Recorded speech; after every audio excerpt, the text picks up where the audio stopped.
In mourning and out of respect to the Palestinians killed in Gaza, the city of Bethlehem in the occupied West Bank has canceled Christmas celebrations.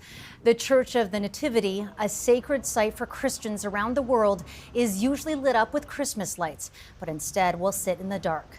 The church is on the site where Christians believe Jesus was born and their faith began. Let's bring in retired Lieutenant General Mark Schwartz. He is the former United States Security Coordinator for Israel and the Palestinian Authority. Thanks so much for taking the time. Good afternoon, Vanessa. The United Nations Security Council adopted a watered-down resolution Friday, allowing for the immediate aid deliveries, but stopped short of calling for a ceasefire. How much of a difference would that have made? Well, I think the U.S. would have vetoed the resolution had they called for a ceasefire.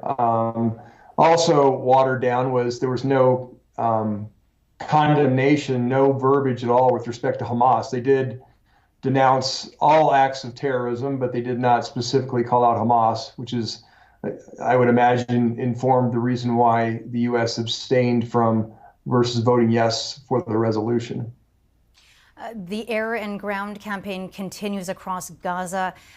What stage is Israel's offensive at, and how is Hamas responding? Well, I think they're still in their, the major offensive combat operations, as we've been seeing. I think it's still several more weeks before Israel can transition to what the United States and the international community have been urging for: more precision, special operations, intelligence-led operations, and significantly reduce the amount of air-to-ground engagements that have been ongoing since the air war started on the evening of October 7th. But I still think that is, that transition is weeks away. What more can be done to help civilians?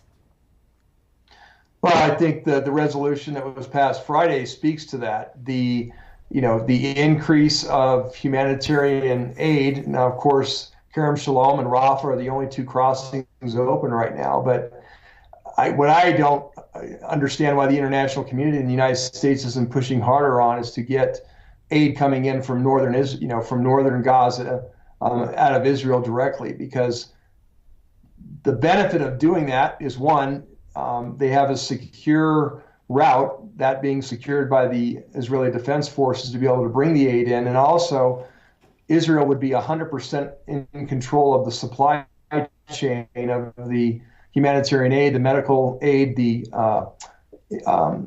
expeditionary medical aid stations that could be set up. And they haven't done that yet. And my assessment is I think that's just, maybe it's politically untenable right now within Israel to do that. But I think that is the next major move that should be made with respect, and that the UN should be asking for, and the United States for that matter, to be bringing more aid in from Israel into northern Gaza. Thank you for your expertise today. We appreciate it.